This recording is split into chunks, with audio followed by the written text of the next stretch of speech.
இந்த மெல்கிசேதேக்கு சாலேமின் ராஜாவும் உன்னதமான தேவனுடைய ஆசாரியனுமாய் இருந்தான்.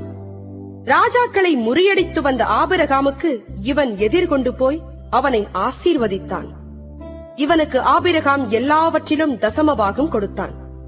இவனுடைய முதற் பேராகிய மெல்கிசேதேக்கு என்பதற்கு நீதியின் ராஜா என்றும், பின்பு சாலேமின் ராஜா என்பதற்கு சமாதானத்தின் ராஜா என்றும் அர்த்தமாம். இவன் தகப்பனும் தாயும் வம்ச வரலாறும் இல்லாதவன். இவன் நாட்களின் துவக்கமும் ஜீவனின் முடிவும் உடையவனாயிராமல் தேவனுடைய குமாரனுக்கு ஒப்பானவனாய் என்றென்றைக்கும் ஆசாரியனாக நிலைத்திருக்கிறான். இவன் எவ்வளவு பெரியவனாயிருக்கிறான் பாருங்கள். கோத்திரத் தலைவனாகிய ஆபிரகாம் முதலாய் கொள்ளையிடப்பட்ட பொருள்களில் இவனுக்கு தசமபாகம் கொடுத்தான். லேவியின் புத்திரரில் ஆசாரியத்துவத்தை அடைகிறவர்களும் ஆபிரகாமின் அறையிலிருந்து வந்த தங்கள் சகோதரரான ஜனங்களின் கையிலே நியாய பிரமாணத்தின்படி தசமபாகம் வாங்குகிறதற்கு கட்டளை பெற்றிருக்கிறார்கள். ஆகிலும் அவர்களுடைய வம்ச வரிசையில் வராதவனாகிய இவன் ஆபிரகாமின் கையில் தசமபாகம் வாங்கி வாக்குத்தத்தங்களை பெற்றவனை ஆசீர்வதித்தான். சிறியவன் பெரியவனாலே ஆசீர்வதிக்கப்படுவான், அதற்கு சந்தேகமில்லை. அன்றியும் இங்கே மரிக்கிற மனுஷர்கள் தசமபாகம் வாங்குகிறார்கள், அங்கேயோ பிழைத்திருக்கிறான் என்று சாட்சி பெற்றவன் வாங்கினான். அன்றியும் மெல்கிசேதேக்கு ஆபிரகாமுக்கு எதிர்கொண்டு போன போது லேவியானவன் தன் தகப்பனுடைய அறையில் இருந்தபடியால் தசமபாகம் வாங்குகிற அவனும் ஆபிரகாமின் மூலமாய் தசமபாகம் கொடுத்தான் என்று சொல்லலாம். அல்லாமலும் இஸ்ரவேல் ஜனங்கள் லேவி கோத்திர ஆசாரிய முறைமைக்குட்பட்டிருந்தல்லவோ நியாயப்பிரமாணத்தை பெற்றார்கள். அந்த ஆசாரிய முறைமையினாலே பூரணப்படுதல் உண்டாயிருக்குமானால் ஆரோனுடைய முறைமையின்படி அழைக்கப்படாமல் மெல்கிசேதேக்கினுடைய முறைமையின்படி அழைக்கப்பட்ட வேறொரு ஆசாரியர் எழும்ப வேண்டுவதென்ன? ஆசாரியத்துவம் மாற்றப்பட்டிருக்குமேயானால் நியாய பிரமாணமும் மாற்றப்பட வேண்டியதாகும். இவைகள் எவரை குறித்து சொல்லப்பட்டிருக்கிறதோ அவர் வேறொரு கோத்திரத்திற்குள்ளானவராயிருக்கிறாரே. அந்த கோத்திரத்தில் ஒருவனாகிலும் பலிபீடத்து ஊழியம் செய்ததில்லையே. நம்முடைய கர்த்தர் யூதா கோத்திரத்தில் தோன்றினார் என்பது பிரசித்தமாயிருக்கிறது. அந்த கோத்திரத்தாரை குறித்து மோசே ஆசாரியத்துவத்தை பற்றி ஒன்றும் சொல்லவில்லையே.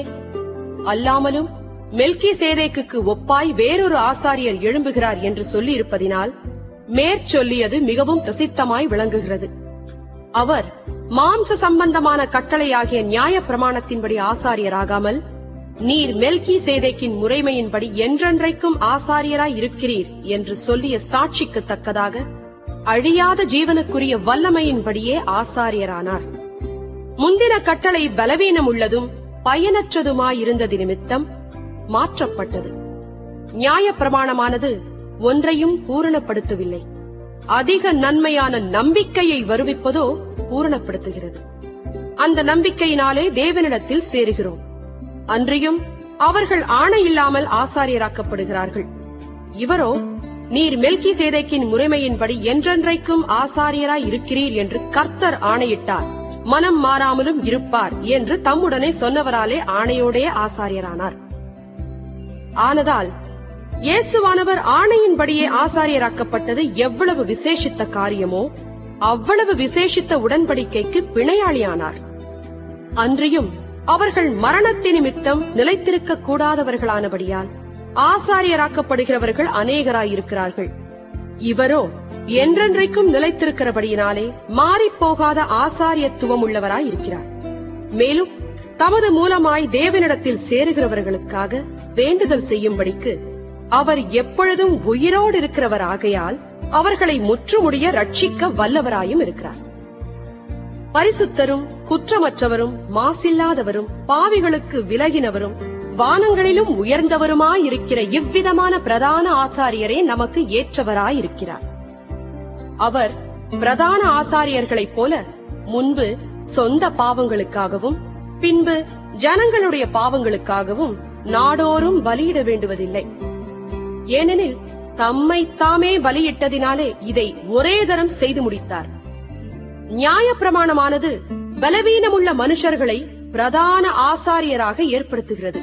நியாய பிரமாணத்திற்கு பின்பு உண்டான ஆணையோடே விளங்கிய வசனமோ என்றென்றைக்கும் பூரணரான குமாரனை